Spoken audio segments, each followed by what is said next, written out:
Hello everyone, my name is Kavita Sharma and you are watching the official law of world.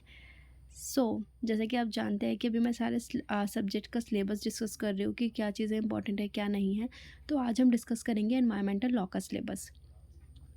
Environment law का paper आपको मालूम है कि 100 marks का ही होगा, ठीक है। इस पूरे सिलेबस में 6 यूनिट हैं आपके पास, और वो 6 के 6 ही इंपॉर्टेंट है क्योंकि सारी यूनिट से ही आपको क्वेश्चन देखने के लिए मिलते हैं। तो हम क्वेश्चन डिस्कस करेंगे जो मोस्ट इंपॉर्टेंट है और एग्ज़ाम में आते ही हैं, ठीक है। तो यूनिट 1, जैसे कि आप देख रहे हो कि यूनिट 1 में बहुत सारी चीज़ें हैं करने के लिए, ठीक है, क्योंकि इसमें कॉन्फ्रेंसेस हैं। तो इस यूनिट में से 20 मार्क्स का एक क्वेश्चन आता ही है, ठीक है, कोई चांस ही नहीं है उसका ना आने का।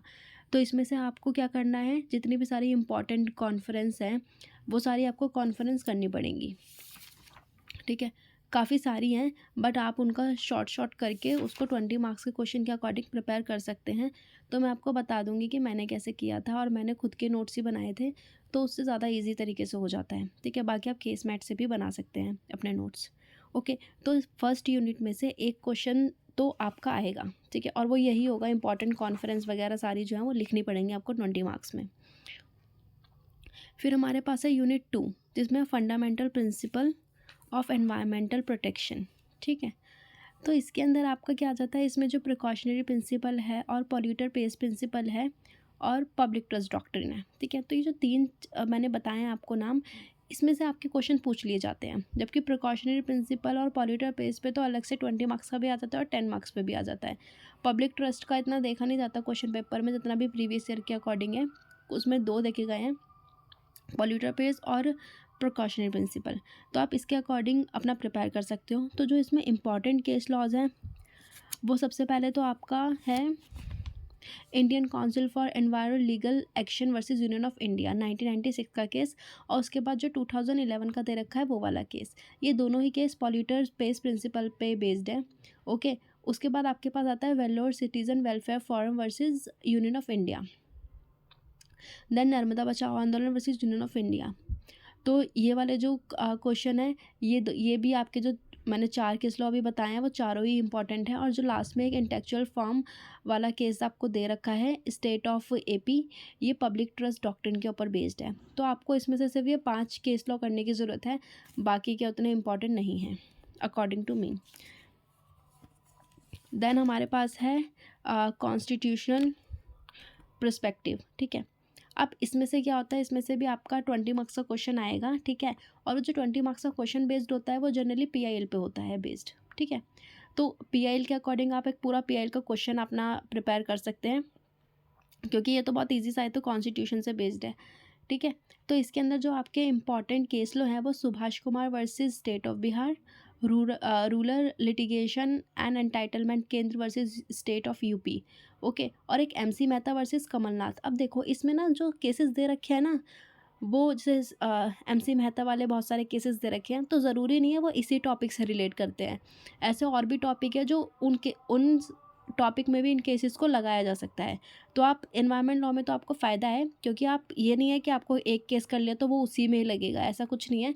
आप केस लॉ करके आप उसको किसी और में भी रेफ़र कर सकते हो, किसी भी और टॉपिक में रेफ़र कर सकते हो कि इस केस में ऐसा कहा गया था, ठीक है। तो इस टॉपिक पे भी मैंने आपको इंपॉर्टेंट क्वेश्चन बता दिए हैं।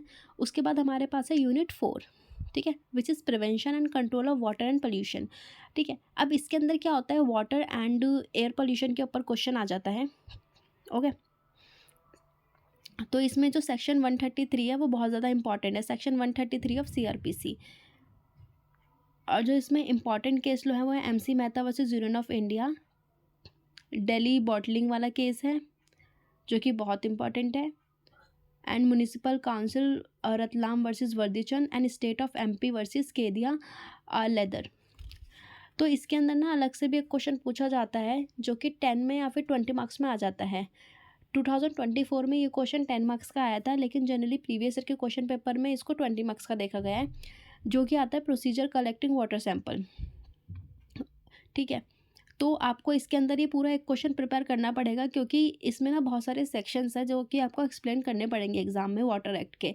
जैसे डेफिनेशन दे रखा है सेक्शन 2 में, ओके, और ऐसे सेक्शन 2A है, E है, B है, तो इस तरीके के, और इसमें जो है सेक्शन 21 बहुत इंपॉर्टेंट है क्योंकि उसमें ही सैम्पल कलेक्टिंग की बात करी गई है उसी सेक्शन में, तो आपको वो बहुत अच्छे से करना पड़ेगा। तो इस क्वेश्चन इस यूनिट से आपको जो जनरली 20 मार्क्स का क्वेश्चन देखा जाता है वो सैम्पल कलेक्टिंग वाला देखा जाता है, ठीक है।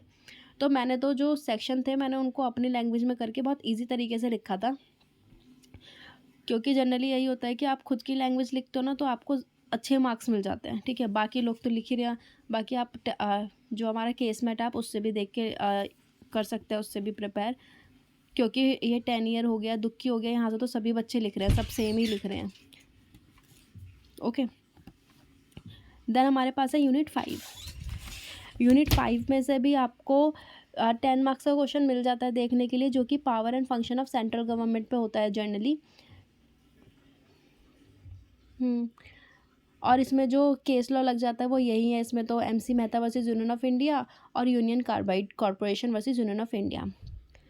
फिर हमारे पास है यूनिट 6, ठीक है। यूनिट 6 के अंदर आपके पास क्वेश्चन जो आता है वो पूरा NGT पे ही आता है, ठीक है। और ये 20 मार्क्स की यूनिट है, इसमें अगर A पार्ट में भी आ रहा है तो B पार्ट में भी जनरली NGT ही के बारे में पूछा जाता है। इसमें 2 ही केस लॉ हैं जो इम्पॉर्टेंट है, एक तो ये है टेची टागी तारा और एक NGT प्रिंसिपल बेंच, ठीक है। तो आपको ये वाले करने पड़ेंगे। देन हमारे पास है यूनिट 7। यूनिट 7 पे एक क्वेश्चन 20 मार्क्स का आता है। अब आपके पास 7 यूनिट है, ठीक है। क्वेश्चन तो आपको 5 ही अटैम्प्ट करने हैं, तो जो 20-20 मार्क्स की यूनिट है उनको पहले ही प्रिपेयर करके रख लो। बाकी जो 10 मार्क्स की हो सकती हैं उस पर तो आप शॉर्ट नोट भी लिख सकते हो, लेकिन अगर आपने 5 क्वेश्चन ऐसे भी प्रिपेयर कर लिए जो 20 मार्क्स के आ ही रहे हैं, आपको मालूम ही आने ही हैं, उनमें तो कोई चॉइस है ही नहीं, मैंने ही बता दिया क्या क्या आने हैं, तो आप उसके अकॉर्डिंग प्रिपेयर कर लेना। 7th यूनिट में क्या होता है, 20 मार्क्स का क्वेश्चन आता है और उसमें बायोलॉजिकल डाइवर्सिटी एक्ट 2002 पर पूछा जाता है क्वेश्चन। तो जो उससे रिलेटेड केस लो है वो है Divya pharmacy versus union of India. Generally paper में Divya pharmacy versus union of India के फैक्ट्स दे देते हैं, ठीक है। तो आप उसके अकॉर्डिंग प्रिपेयर कर सकते हो। एनवायरमेंट लॉ भी ईजी है, कुछ ऐसा खास है नहीं इसमें। 7 ही यूनिट है, 5 क्वेश्चन आने हैं आपको, 20-20 मार्क्स के क्वेश्चन आने हैं। AB पार्ट में होता है कि किसी और यूनिट से भी डाल दे, लेकिन जैसे NGT का मैंने बताया उसमें ये होता है कि उसमें B पार्ट भी क्या पूछ रहे हैं, सेम NGT का ही पूछ रहे हैं, ठीक है। तो आपके लिए ईजी हो जाएगा वो करना। तो अब मेरे पास खाली एक है, जिन बच्चों ने माइनर सब्जेक्ट लिया है बहुत अच्छा है, क्योंकि माइनर सब्जेक्ट में स्कोर करना बहुत ईजी है, ठीक है। तो उसका कल मैं वीडियो लेके आऊँगी माइनर के लिए। तब तक के लिए आप इस वीडियो को देखें, और जो प्रीवियस की 2 वीडियोज़ और मैंने निकाली थी प्रोफेशनल एथिक्स की, और जो कल मैंने निकाली थी ADR की, ओके।